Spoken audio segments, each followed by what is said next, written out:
Hey, it's Nancy, and I had the treat of going to cocktails tonight with one of my favorite people, Betsy Pillay, and she's the president of the Association of Medical Illustrators.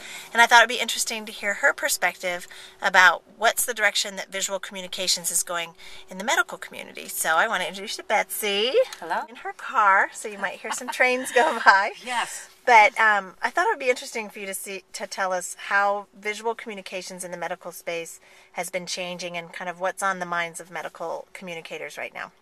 Great question. Well, there's some really exciting things going on in our field right now. And one thing that's happening is that, like every other field in the world, medical illustration has become more computerized over the last decade in particular. And also the programs have become more sophisticated.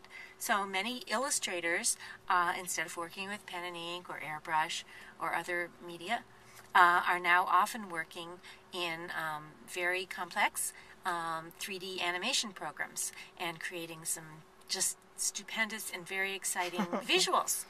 And all of that is wonderful, and they're exciting to look at and get people interested in science and can communicate some very complex concepts on the molecular and cellular level where some real exciting things are happening. But one problem with that is sometimes with all the glitz and the sexiness of these color animated images, the storytelling component can sometimes be lost.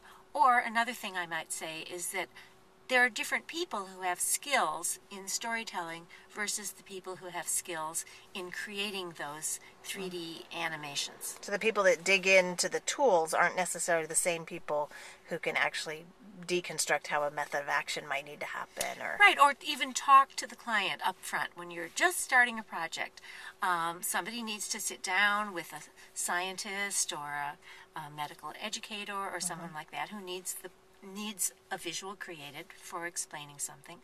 And it takes an art director or a creative director, somebody who has good communication skills and good conceptual skills to sit down with the client, draw out from them what is the problem, what's the story, how do we best put that story together, how do we put it together with words, to do perhaps a storyboard and the very, very rough conceptualization.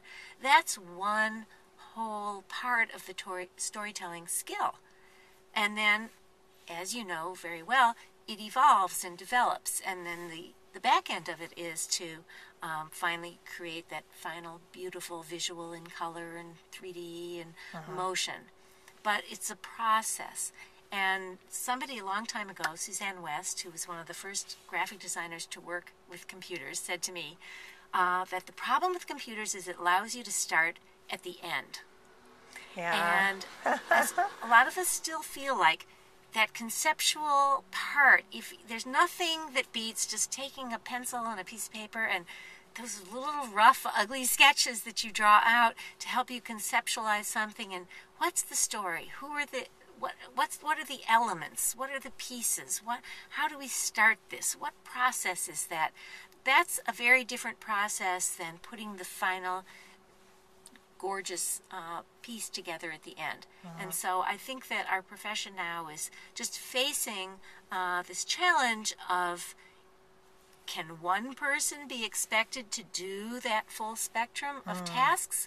Do we need to have people who have different skills? Like specialists along the path of the creative process. Right. Yeah, Some people would specialize at the front end, some at the back end, some in between, and those seem to me to be very different skills.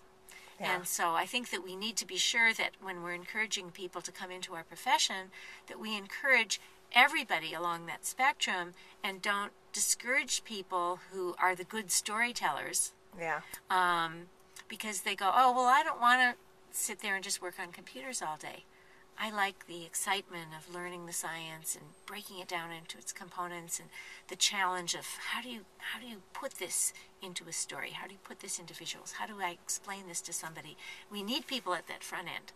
And we want to be sure that we're attracting those people to the profession and not just the people who are working at the end of the creating those The beautiful final visuals. visual product, yeah. Because it's a very different process, isn't it? As Yeah. you know. Yeah. Really It's someone who different. knows the tool versus someone who knows the concept. Right, and the is very tools different. always change, and they're going to evolve and change, and we can't ever let, the tool or the technology become the focus. We always have to think, what is the end that and the end is always making a scientific concept understandable. Taking the complex and making it simple. Taking the complex and making it simple. That's what I love. I think that's the phrase that we kind of met on, connected on. And so Right. I just want to thank Betsy for giving her opinions to you guys, and I hope you enjoy this posting. Bye. Bye. Thank you, Nancy.